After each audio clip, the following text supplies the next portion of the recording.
Midnight Train of Mirrors. I never believed the stories about the midnight train, that you only see your own face in every window, until tonight. I boarded because I missed the last bus, desperate to get home, and the conductor's crooked smile told me I'd made a mistake. The doors hissed shut, and I felt the air grow cold, thick with anticipation. The lights flickered, and when my eyes adjusted, every passenger stared back at me with my own face, their lips moving in frantic whispers I couldn't quite catch. I tried to look away, but the reflection was everywhere, in the glass, in the polished metal, even in the darkness outside.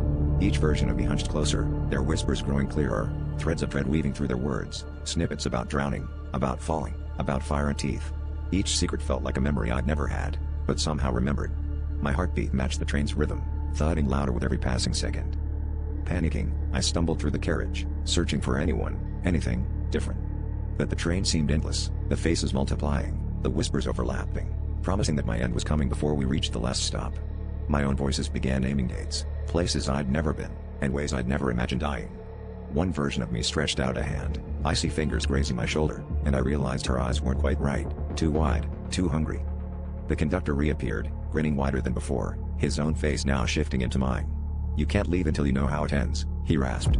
The train screeched to a halt in a station with no name, and the doors slid open to a tunnel of mirrors stretching into darkness. All my copies stood and turned, beckoning me forward, their voices uniting in a single, echoing promise. I'd already boarded my last train, and there's no getting off.